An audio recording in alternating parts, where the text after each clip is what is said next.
With the recent highs in Bitcoin has come another wave of interest in the crypto space. But what's causing the stir around digital currencies? Is it the new gold? Should we be looking upon cryptocurrencies as a replacement for traditional hedges against risk generally, inflation specifically, and a debasement in existing currency structures? Well, joining us today for this edition of IG Trading the Markets podcast is James Butterfill, investment strategist at CoinShares. James, welcome. It's a pleasure to Hi. have you. It's a pleasure to have you on board today. Let's start at the beginning.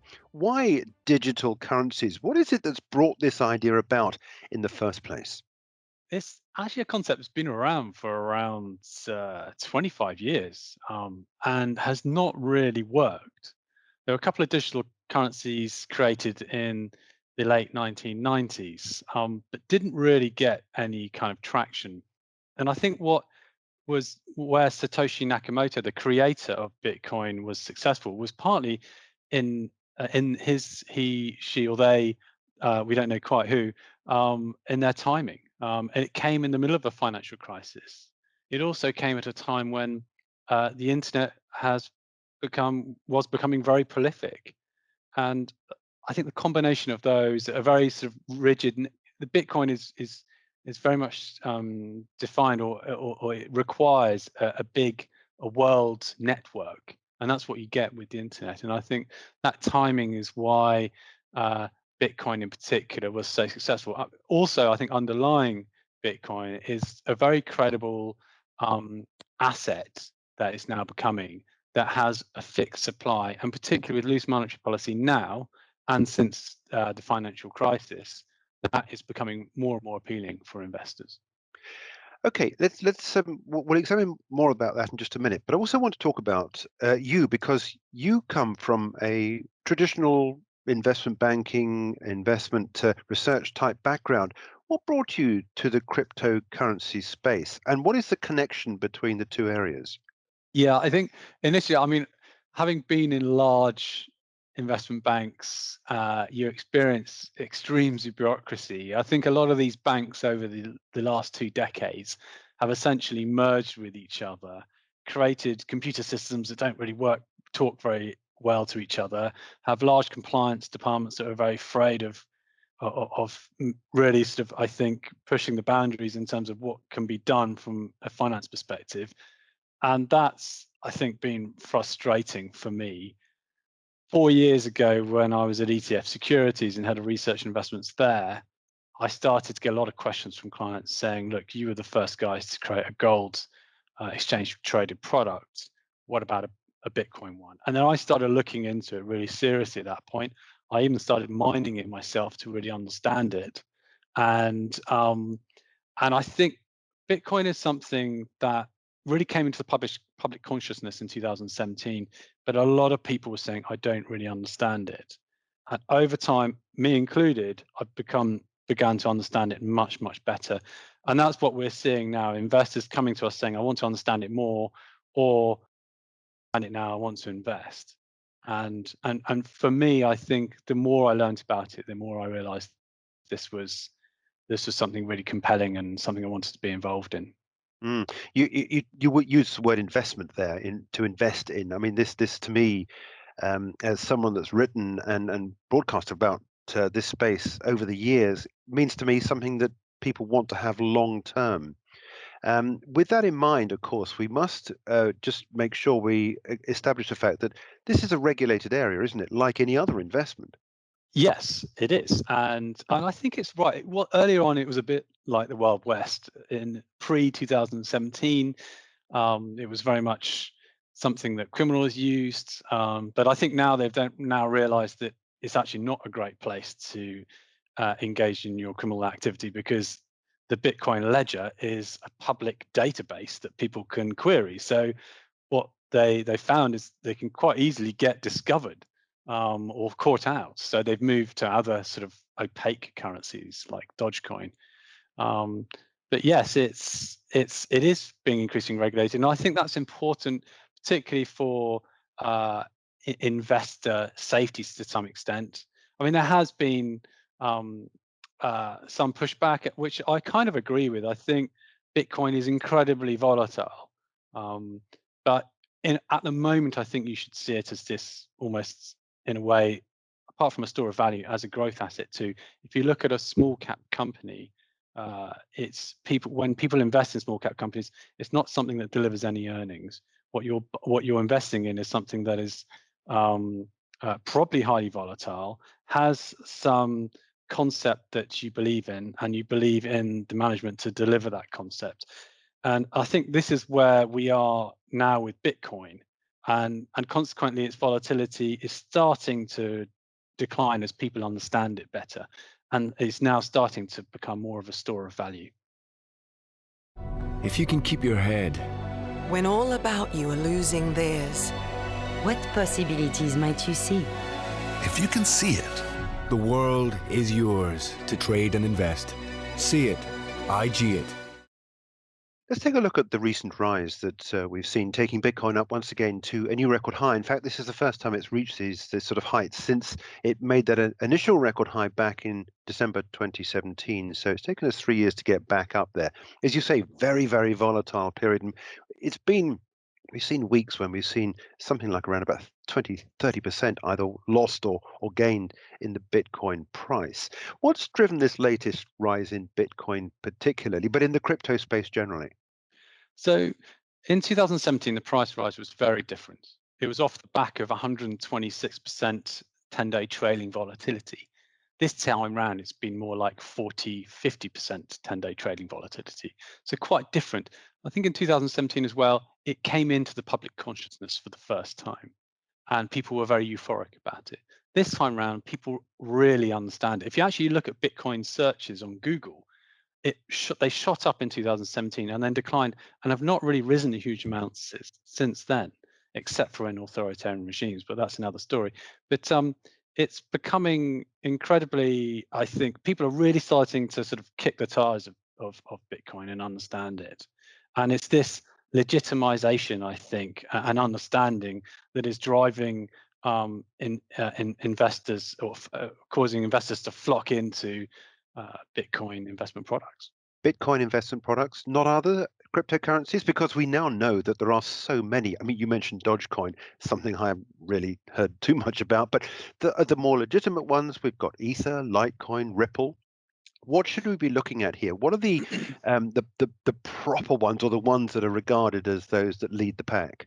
Yeah, if you look at the word sort of cryptocurrencies, it does. I think it's misleading. I think it's better to call them digital assets or crypto assets. They're assets that are cryptographically backed, essentially. But it's a bit like equities in that in the equity space, you have utilities, and then right on the other end of the spectrum, you have tech companies. Very, very different. And it's no different in the crypto asset or the digital asset space. Ethereum is very different to Bitcoin, for instance. Ethereum is a bit like Amazon Web Services, but with a currency rolled into it. So it's a bit like investing into IT infrastructure, essentially. Some people say it's decentralizing everything in a way. I think that's not quite right, but it's definitely something different. And Litecoin, or say, let's say, actually Bitcoin Cash is a good example, which is something that forked out of Bitcoin. People were frustrated with the execution speeds of Bitcoin, and so they created Bitcoin Cash, which can execute much, much quickly. So it's more like a currency than it is, say, an asset like Bitcoin.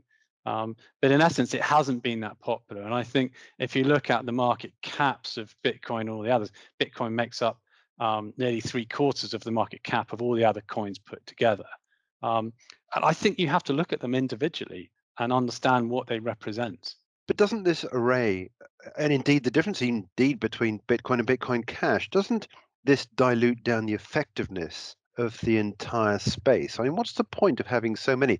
We're going to get onto the subject of Bitcoin or gold. You mentioned gold before in your previous one of your previous career moves, and there is only one gold. Okay, there's silver and there's platinum. There are other precious metals, but there is only one gold. What does it Yeah, do to this space of digital assets, as you call them, to have so many? I think what you're alluding to is that is it really required to have so many? And possibly not.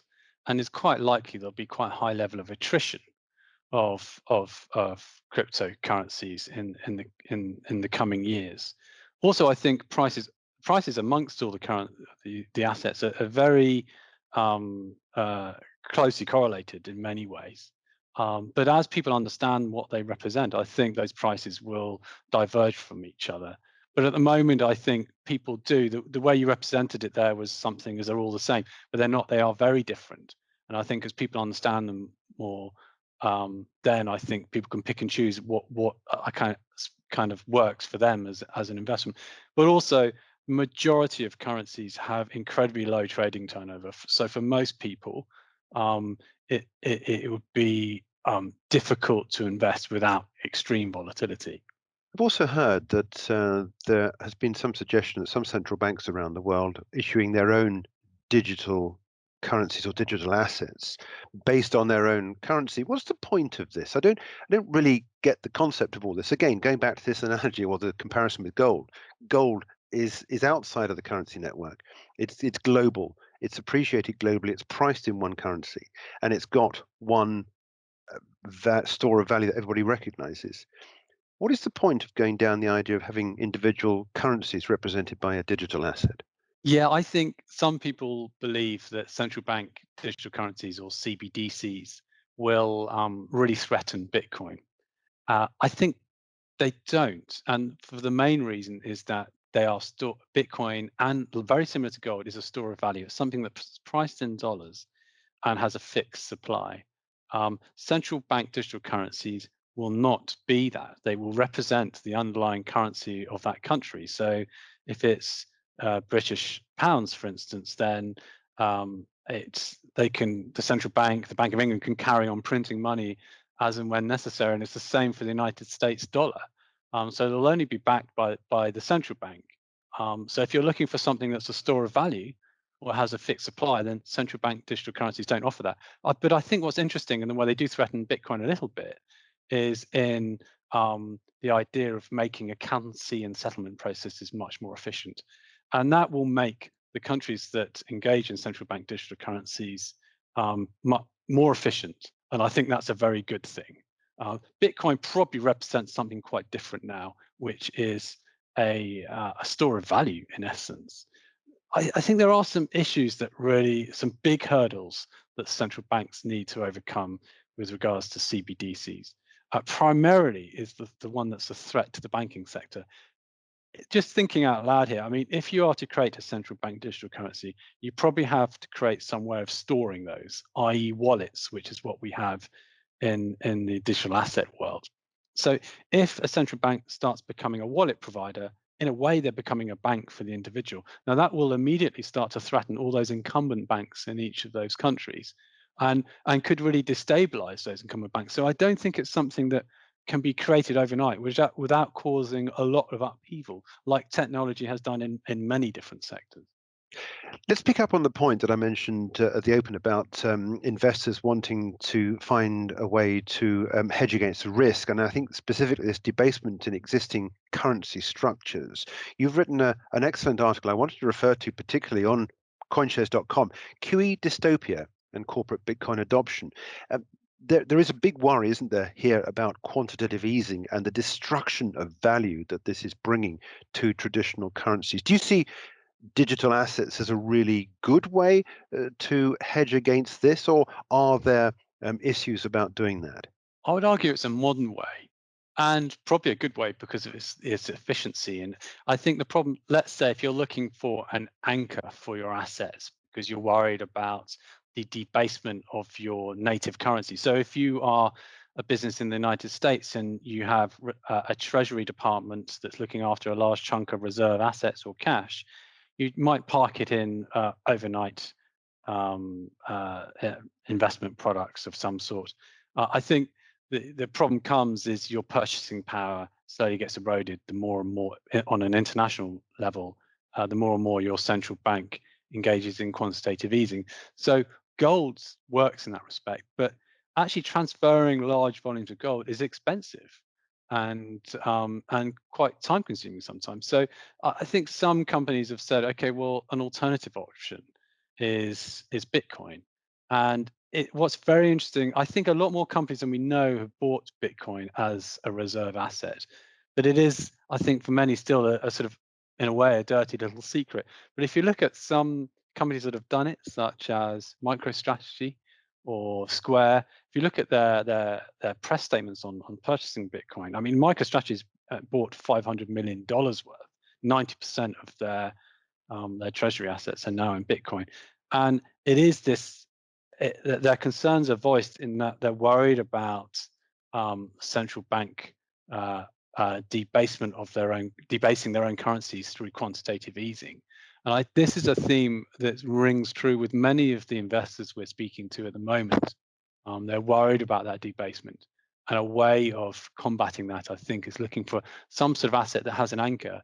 And I think Bitcoin is increasingly becoming that. We've mentioned Bitcoin a lot. We have mentioned other digital assets. Which ones particularly are you following and at CoinShares talk most about to your clients? Yeah, I mean, this is in no means a recommendation. I think some of the more compelling, I do like Ethereum. I think it's the concept of it being able to manage digital identities. So you as an individual ultimately be in control of how people see your personal data online. I really like the concept of that, and also it acting as a kind of a decentralized server where you can run computer systems.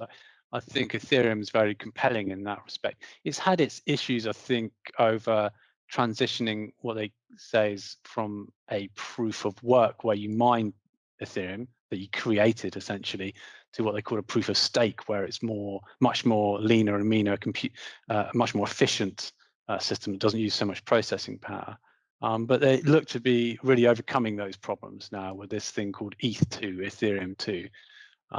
So I do think Ethereum is very interesting. I mean, other than Bitcoin, which I think is a really compelling store of value, I think there's some other interesting currencies out there, such as Polkadot, which is about allowing the different cryptocurrencies to interact with each other quite easily. So yeah, they're the ones but really, I mean, for me, I'm primarily focused on Bitcoin and Ethereum at the moment. It's hard when many of these currencies are in their infancy, such as the majority of them are, whether or not they'll really get any sort of traction. And I think the advantage that something like Bitcoin has is it's really got that traction, and underlying it conceptually, it really makes sense too. Let's talk about the digital asset space against gold. Is gold suffering, do you think? Gold as a traditional hedge against inflation and against this debasement of currencies. Is gold suffering, do you think, in terms of its price at the moment as a result of interest in Bitcoin? In other words, is Bitcoin withdrawing interest away from gold? It's possible. It's certainly, if you look at the data, it suggests that's the case. So if you look at fund flows, there have been substantial fund outflows from gold more recently. Now, actually, I do think this flies in the face of fundamentals. Increasing QE, weakening US dollar do actually suggest the gold price is a little bit dislocated from the fundamentals. And actually today we've seen prices rise a bit, and I think that's probably right. Gold perhaps looks a bit undervalued at this point, but we have heard from trading floors, so from more anecdotal and credible evidence, that some investors are selling out of gold and buying Bitcoin. But if you look at the size of the outflows in gold, we're not seeing the commensurate inflows into Bitcoin. If you see what I mean, gold is a much bigger market. But certainly, yeah, the anecdotal data or comments from traders does suggest that people are seeing Bitcoin as a slightly more attractive prospect at the moment as a store of value. What's 2021 looking like for digital effects or digital assets? And what are you talking about most at the moment with clients? I think 2021, we're starting only in this last quarter. Even from 6 months ago, it's really changing. We're seeing clients call us up now saying, look, I realize now Bitcoin is here to stay, and help me understand it. This is something that we're really fearful on missing out on. And this was something that, say, even 6 months ago, they weren't saying. I think it was more like, actually, yeah, I think Bitcoin is interesting and maybe we should be considering it. And now I think there's a little bit of worry that if this, I wouldn't say this is quite FOMO, fear of missing out, but people are starting to take it much more seriously, and that legitimization. And in 2021, I think we'll see that it really become much more legitimized amongst broader investors. James, thanks indeed for joining us for today's IG Trading the Markets podcast. That's James Butterfill, investment strategist at CoinShares, talking about digital assets.